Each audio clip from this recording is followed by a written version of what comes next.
और यार जितने भी फर्स्ट ईयर के स्टूडेंट हैं सबको वेलकम करता हूं। और दोस्तों आज जो टॉपिक है वो है दोस्तों परसेप्शन। जी हाँ दोस्तों, परसेप्शन आप लोग जानते होंगे, नहीं जानते हैं तो हम बात करेंगे। मतलब आपसे जो एग्ज़ाम है परसेप्शन से अगर कोई भी क्वेश्चन उठता है, सारा क्वेश्चन हम बिल्कुल आसानी से करने वाले हैं। थोड़ा सा आपको समय देना होगा दोस्तों। ये अपना से मैंने नोट्स अब बनाना शुरू कर दिया है।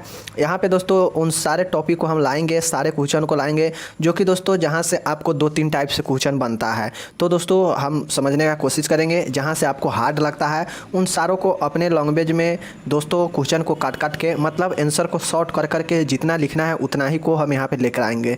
तो आप लोग से बस यही निवेदन है कि ज़्यादा से ज़्यादा जुड़िए, शेयर कीजिए, सब्सक्राइब कीजिए। चलिए आज है जो टॉपिक है वो है प्रत्यक्षीकरण, या इसी को अवबोधन बोलते हैं, या इसी को इंग्लिश में परसेप्शन बोलते हैं।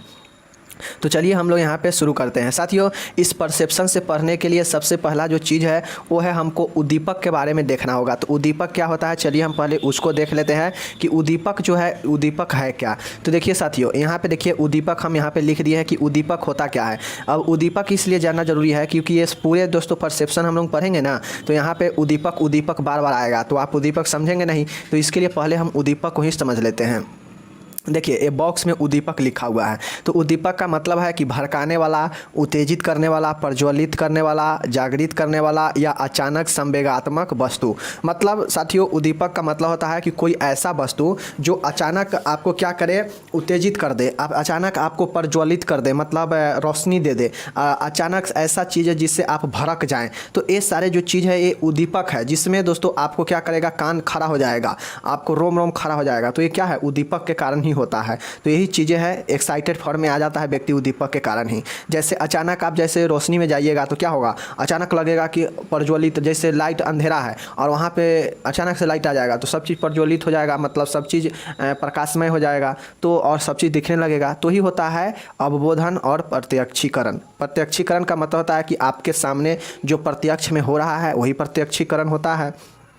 तो इसको चलिए हम लोग देखने वाले हैं, अच्छे से देखने वाले हैं, क्योंकि यहाँ से क्वेश्चन बन सकता है 10 नंबर में भी, 5 नंबर में भी। तो जो परसेप्शन का मीनिंग होता है कि मनुष्य जहाँ भी होता है, देखिए मनुष्य जहाँ भी रहता है वहाँ अनेक प्रकार के उद्दीपक अथवा उत्तेजना उपस्थित होता है। देखिए मनुष्य जहाँ भी रहता है वहाँ प्रकाशमय चीज़ें होता ही हैं, या ऐसा चीज़ें होता ही हैं जो आदमी को उत्तेजित करता हो, या कुछ भी संवेगात्मक वस्तु होता ही है जो आदमी के अंदर चीज़ें को परिवर्तन करता हो। तो ये सब उत्तेजना और उद्दीपक होता ही है वहाँ पे।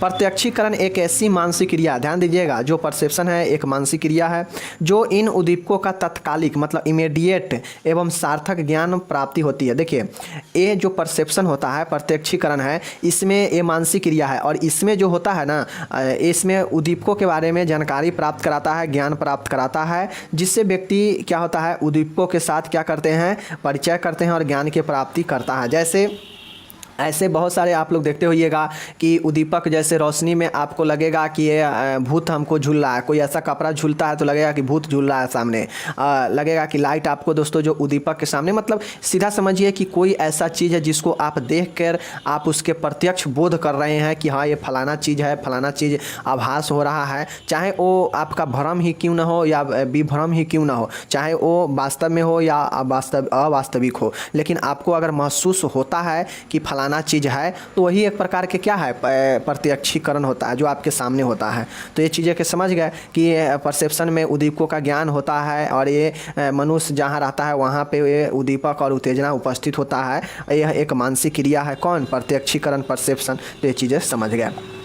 अब चलिए यहाँ पे परिभाषा अगर पूछेगा तो देखिए बहुत सारे वैज्ञानिक ने अपना अपना यहाँ पे परिभाषा डिफाइन किया परसेप्शन का, लेकिन एक आपको याद रखना है कोई भी वैज्ञानिक का, तो हम यहाँ पे वुडवर्थ का लिखे हैं, वुडवर्थ का परसेप्शन का परिभाषा। तो वुडवर्थ के अनुसार जो है, प्रत्यक्षीकरण इंद्रियों की सहायता से प्राप्त या बाह्य घटनाओं को जानने की क्रिया है। देखिए जो वुडवर्थ ने कहा कि जो प्रत्यक्षीकरण है, जो परसेप्शन है, वह इंद्रिया के जानते हैं कि कितने इंद्रिया हैं हमारे शरीर में, तो उन जो भी इंद्रिया है उसके सहायता से किसी भी पदार्थ या वहमा घटनाओं को जानने का क्या होता है, क्रिया होता है, यही परसेप्शन कहलाता है। तो ये चीज़ों को समझ गए कि परसेप्शन एक ऐसा क्रिया है जिसमें हमारे इंद्रिय जो है बाह्य या किसी अन्य घटनाओं को या पदार्थों को जानने का क्रिया होता है, यही प्रत्यक्षण होता है। तो ये चीज़ समझ गए।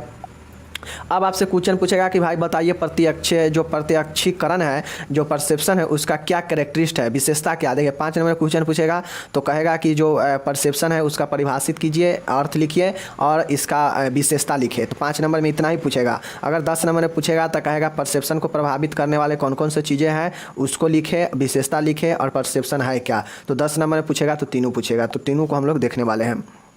तो जो विशेषता है तो आपको लिखना क्या है कि प्रतिरक्षण के निम्न विशेषता है। पहला है प्रत्यक्षीकरण भी एक मानसिक क्रिया है। देखिए हमने ऊपर भी पढ़ा है मीनिंग में भी कि जो परसेप्शन क्या है, एक मानसिक क्रिया है।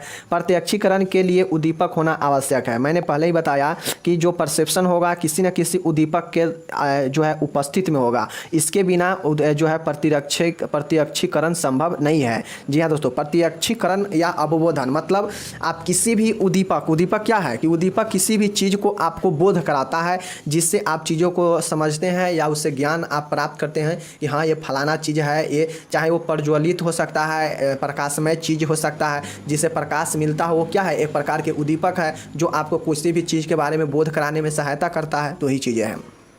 तो ये तीसरा है कि प्रत्यक्षीकरण जो है, प्रत्यक्षीकरण के द्वारा व्यक्ति को वातावरण का तत्कालिक और सार्थक ज्ञान का प्राप्ति होती है। देखिए ये सब मीनिंग में हम लोग देख चुके हैं कि यह एक मानसिक क्रिया है, इसके लिए उद्दीपक आवश्यक है। प्रत्यक्षण एक वातावरण के तत्कालिक और सार्थक ज्ञान प्राप्ति होता है।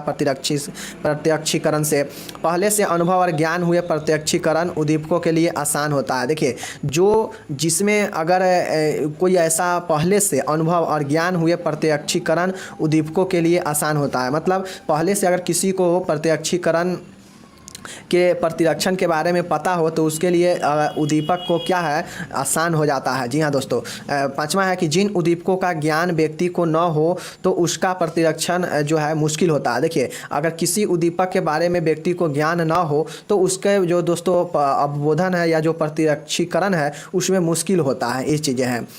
छठा है कि व्यक्ति केवल उसी उद्दीपकों का प्रत्यक्ष कर पाता है जिस पर उसका ध्यान आकर्षण होता है। देखिए अब किसी भी चीज़ पर ध्यान आकर्षण करके देखते हैं तो दोस्तों, अगर ध्यान किसी भी चीज़ पर आकर्षण करके देखते हैं तो समझिए कि उसका जो है प्रत्यक्षीकरण मतलब अवबोधन संभव है, हो सकता है, मत उसी का होगा। अगर ध्यान आकर्षण से नहीं है तो फिर संभव नहीं हो पाएगा कि उसका आप उस उद्दीपक का प्रत्यक्षीकरण कर सके। तो ये यहाँ पे 6 पॉइंट था जो कि विशेषता में था। तो ये चीज़ों को आप लोग आसानी से लिख दीजिएगा। उसके बाद है कि आपसे क्वेश्चन पूछेगा कि जो प्रत्यक्षीकरण है स्टेप ऑफ परसेप्शन मतलब परसेप्शन होने का कौन सा 4 विधि है। तो दोस्तों आपको सीधा लिखना है, यह 4 चरणों में पूरा होता है। मतलब जो परसेप्शन है कितने चरण में होता है, तो 4 चरणों में पूरा होता है। कौन कौन से है तो देखिए आपको बक्सा में लिखना है 1 2 3 4 ऐसे बक्सा में घेर के लिख देना है, या नहीं भी लिखेंगे तो उसके नीचे जो है डैश लाइन यहाँ पे देख सकते हैं, ये वाला डैश आपको करते जाना है। तो ये चीज़ें हैं, ये सब मैं समझाने के लिए लिख दिया हूँ कि ये 4 स्टेप में है। पहला क्या है, तो वातावरण से ज्ञान इंद्रियों द्वारा उद्दीपकों को ग्रहण करना। देखिए वातावरण में जितने भी उद्दीपक है जिससे दोस्तों हमको क्या हो, प्रज्वलित हो, जो हमको डिफेक्ट करे, तो ये सब जो उद्दीपक है तो वो हमारे ज्ञानेंद्रियों द्वारा क्या होगा, उस उद्दीपक को ग्रहण किया जाएगा। वातावरण में जो भी चीज़ें हैं तो ज्ञान इंद्रिया क्या है, तो आँख नाक कान ये सब क्या है, ज्ञान इंद्रिया ही है। उसके बाद दूसरा है कि उद्दीपकों का तंत्रिका आवेगों के रूप में परिवर्तन होना। अब जब ज्ञान इंद्रिय जो है वो क्या करेगा, उद्दीपक को ग्रहण कर लेगा वातावरण से, तो जो उद्दीपक अब हमारे ग्रहण हो गया है जो ज्ञान इंद्रिय में, तो वो तंत्रिका आवेगों के रूप में परिवर्तन हो जाता है। तंत्रिका आवेग मतलब जो नर्वस मोटिवेशन है, मोशन होता है, इमोशन होता है, उसमें कन्वर्ट हो जाता है। कन्वर्ट होने के बाद जो तीसरा स्टेप है कि जो उद्दीपक का तंत्रिका आवेग के रूप में मस्तिष्क में पहुंचाना। अब ये आवेग के रूप में परिवर्तन हो जाता है तो इसका काम है कि उद्दीपकों को मस्तिष्क में पहुंचाता है। मस्तिष्क में जब पहुंचा देता है तो जो चौथा स्टेप है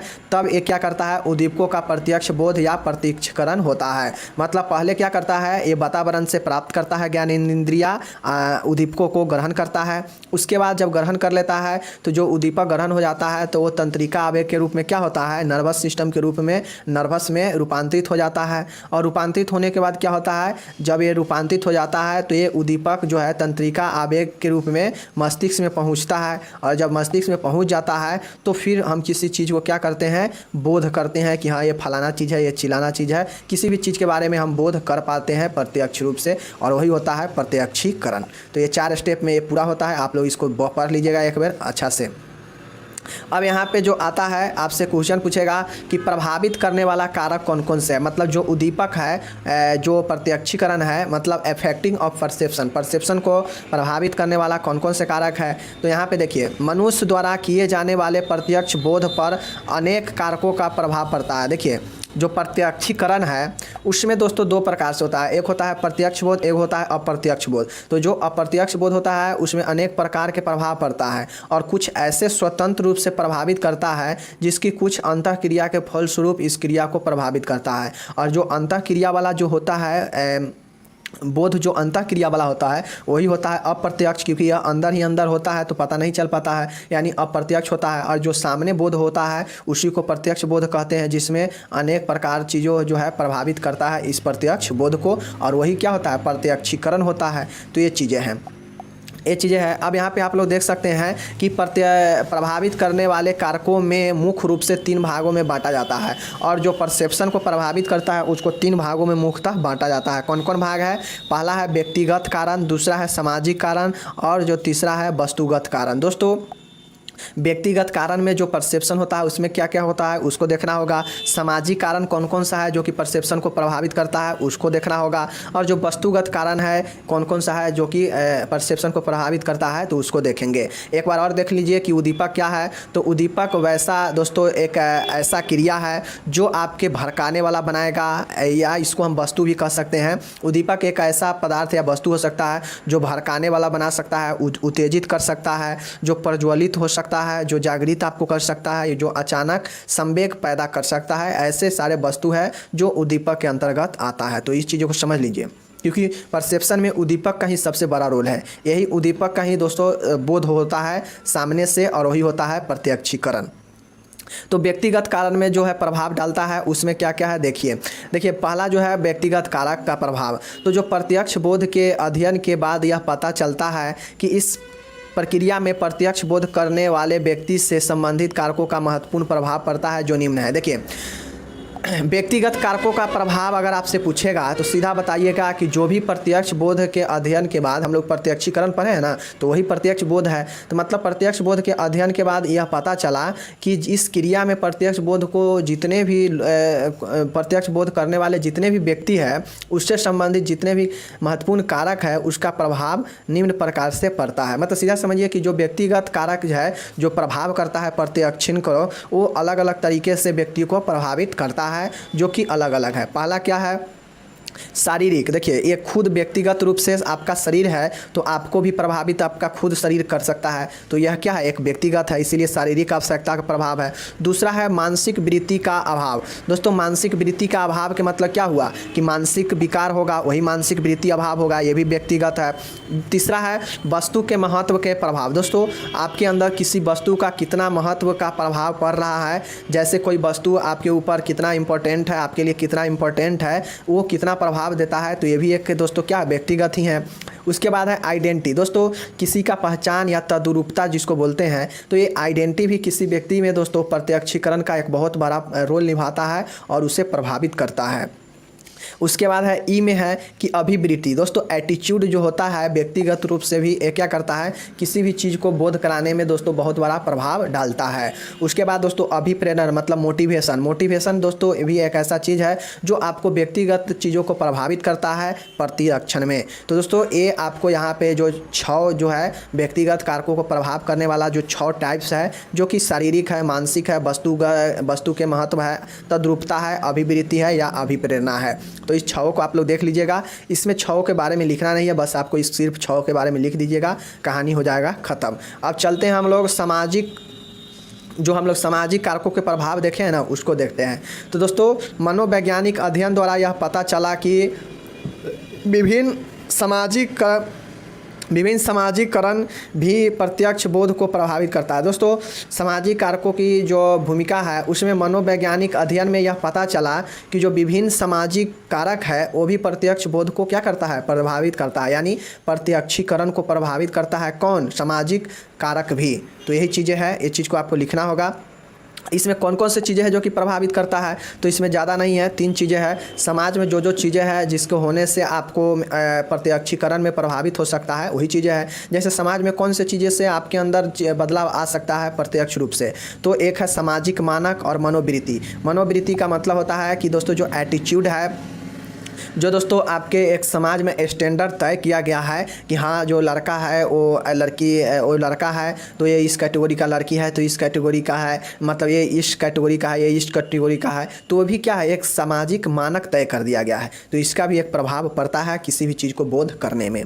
दूसरा है प्रचार, दोस्तों प्रोपेगेंडा। अब किसी भी चीज़ के दोस्तों प्रचार करके भी उसको प्रत्यक्ष बोध किया जा सकता है कि हाँ आप फलाने को वोट दीजिए, आप उस चिलाने को वोट दीजिए, आप उसको वोट दीजिए। तो क्या है, एक प्रकार से किसी के बारे में आप बोध ही करा रहे हैं प्रत्यक्ष रूप से, तो वही क्या है, प्रचार भी प्रभावित करता है सामाजिक तौर पे। सी नंबर में है कि सामाजिक सुझाव। अब देखिए समाज में जो सामाजिक कारकों के जो प्रभाव है प्रतिरक्षण में, उसमें एक सामाजिक सुझाव मतलब सोशल सजेशन भी है। कैसे है, तो जो सामाजिक सुझाव है, अब इसमें बहुत सारे लोग हैं जो कि आपको सुझाव भी देते हैं, जिससे आपको क्या होता है, चेंजेज होता है, मतलब किसी भी चीज़ में चेंज आता है, तो वो भी क्या करता है, आपको दोस्त किसी भी चीज़ को बोध करने में आपको क्या करता है, मदद करता है। तो वो भी क्या है, प्रभाव डालता है सामाजिक रूप से प्रत्यक्षीकरण पे। तो ये चीज़ें हो गया। अब दोस्तों यहाँ पे जो तीसरा है देख सकते हैं कि वस्तुगत कारकों का प्रभाव। अब जो वस्तुगत कारकों के प्रभाव जो हम लोग तीसरा टाइप्स देखे हैं प्रभावित करने में, तो जो वस्तुगत कारक है उसमें निम्न प्रमुख कारण है जिसके कारण वस्तुगत प्रभावित होता है, परसेप्शन को करता है। ए में है वस्तु का रंग। देखिए वस्तु का रंग है जो कि वस्तु को प्रभावित करता है। आप किसी चीज़ को दोस्तों देखेंगे तो अगर वो वस्तु लाल रंग का दिखाई देता है तो क्या है, आप उसको कैसे बोध करेंगे कि ये वस्तु लाल रंग का है, और लाल रंग के आपको प्रकाश दिखाई देगा उसका, तो आपको क्या करेगा, लाल रंग से बोध करेंगे उसको। तो ही है वस्तु का रंग। दूसरा है वस्तु की स्थिति। अब वस्तु ऊंचा रखा है, नीचा रखा है, वस्तु टेबल पर रखा है, वस्तु कुर्सी पर रखा है, तो आप किसी भी चीज़ को बोध कैसे करेंगे, तो जहाँ पे रखा रहेगा उस स्थिति को देख के बोध करेंगे, ये चीज़ें हैं। उसके बाद तीसरा है वस्तु के प्रदर्शन कला, मतलब शोइंग टाइम, मतलब अब वस्तु किस जगह पे कैसा शो कर रहा है, तो उस चीज़ के बारे में भी ये चीज़ को जो है बोध कराता है प्रतिरक्षण को, और ये वस्तुगत कारक पर क्या करता है, निर्भर करता है। तो यही चीज़ें हैं। उसके बाद है वस्तु का आकार। अब वस्तु कितना छोटा है, कितना बड़ा है, कितना क्या है, तो वस्तु का आकार भी कहीं ना कहीं प्रत्यक्ष रूप से बोध कराने में प्रभावित करता है। तो यही चीज़ें हैं। उसके बाद ई नंबर है कि उद्दीपकों की नवीनता। अब देखिए जो उद्दीपक है कितना नया है, इस चीज़ पे भी बहुत बड़ा निर्भर करता है कि किसी वस्तु को आप अगर देख रहे हैं, जैसे लाइट लगाए हैं, बल्ब लगाए हैं, अगर वो बल्ब पुराना है तो आपको रोशनी कम देगा और किसी वस्तु को पहचानने में थोड़ा क्या होगा, प्रॉब्लम करेगा, अच्छा से नहीं पहचान पाइएगा। लेकिन अगर वो जो बल्ब जल रहा है, जो प्रज्वलित है, वो क्या है, नया है तो अत्यधिक रोशनी देगा क्योंकि उस पर कोई गंदगी लगा नहीं है। तो इसलिए क्या है, वो नया भी जो उद्दीपक है, जो प्रज्वलित वाला है, वो क्या करेगा, वो आपके अंदर प्रभावित करेगा प्रतिरक्षण को। प्रतिरक्षण स्पष्ट रूप से जान लीजिए कि किसी वस्तु के बारे में बोध कराता है, ज्ञान का प्राप्ति कराता है प्रत्यक्ष रूप से, वही होता है प्रत्यक्षीकरण। तो ये चीज़ हो गया। अब ये चीज़ें देख लिया। अब देखिए दोस्तों जो क्वेश्चन एक और बन सकता है कि प्रतिरक्षीकरण में होने वाले 2 त्रुटियां कौन कौन सा है। तो दोस्तों जो प्रतिरक्षीकरण है, एरर ऑफ परसेप्शन, आपसे पूछेगा कि एरर ऑफ परसेप्शन होता क्या है, बताइए 5 नंबर में। तो आपसे लिखना पड़ेगा कि जो परसेप्शन ऑफ एरर है ये मात्र 2 प्रकार का होता है। एक है विभ्रम मतलब हैलुसिनेशन, और दूसरा है भ्रम मतलब इल्यूशन। तो ये चीज़ को ध्यान में दीजिए, सेकेंड ईयर में भी हैलुसिनेशन और इल्यूशन पढ़ना है। तो चलिए अभी देखते हैं। दोस्तों जो विभ्रम होता है, यह क्या होता है, यह एक ऐसा स्थिति होता है, ध्यान में दीजिएगा, विभ्रम एक ऐसा स्थिति होता है जिसमें जो उद्दीपक है, उद्दीपक अभी हम लोग देखे हैं कि जो प्रज्वलित वाला हो, जो भड़काने वाला हो, जो संवेगात्मक उत्पन्न करने वाला हो, वैसा वस्तु को उद्दीपक कहते हैं। तो यह एक ऐसा स्थिति होता है जिसमें उद्दीपक होने के अनुपस्थित में भी उपस्थित का आभास होता है, विभ्रम कहलाता है। जैसे एक डरा हुआ व्यक्ति रात में हिलते हुए पर्दे को भूत समझ लेता है। दोस्तों अब आपको अच्छा से समझ में आएगा कि उद्दीपक होता क्या है और विभ्रम है क्या। तो दोस्तों जो विभ्रम होता है यह एक ऐसा स्थिति होता है जहाँ पे उद्दीपक वो अनुपस्थित होता है, मतलब कोई भी प्रज्वलित करने वाले चीज़ें या आपको भ्रामक फैलाने वाले या आपको भय दिलाने वाले वहाँ पे अनुपस्थित होता है, लेकिन आपको लगेगा कि ये भाई उपस्थित है। मतलब सीधा सीधा समझिए कि आपको अगर कोई लकड़ी हिलते दुलटे ऊपर नज़र आएगा तो लगेगा कि भूत है, अगर रास्ते में कोई रस्सी पड़ा हुआ है तो लगेगा कि ये सांप है। तो वो सब चीज़ क्या है कि वास्तविक में है नहीं, लेकिन आपको महसूस हो रहा है कि हाँ ये वही चीज़ है, जबकि वैसा है नहीं। और इसी भ्रम को हम लोग क्या कहते हैं, विभ्रम कहते हैं। और जिसमें उद्दीपक उपस्थित नहीं होता है लेकिन फिर भी लगता है कि ये उद्दीपक उपस्थित है, उपस्थित होने का आभास होता है, उसी को विभ्रम कहते हैं। जैसे एक डरा हुआ व्यक्ति रात में हिलते हुए पर्दे को भूत समझ लेता है, यह क्या है, विभ्रम है। यह प्रायः मानसिक रोगियों में होता है। और दोस्तों विभ्रम ज़्यादातर जो है मानसिक रोगियों में होता है, क्योंकि मानसिक जो रोगी होता है वो देखते हुए कभी कभी डरने लगता है, तो कुछ नहीं रहता है सामने, लेकिन वो कहेगा कि भूत भूत भूत भूत, मतलब उसको दिखाई देता है कुछ भी, भूत ही दिखाई देता है, तो क्या है, विभ्रम है। ये चीज़ें हैं। अब यहाँ पे देखिए दूसरा है भ्रम।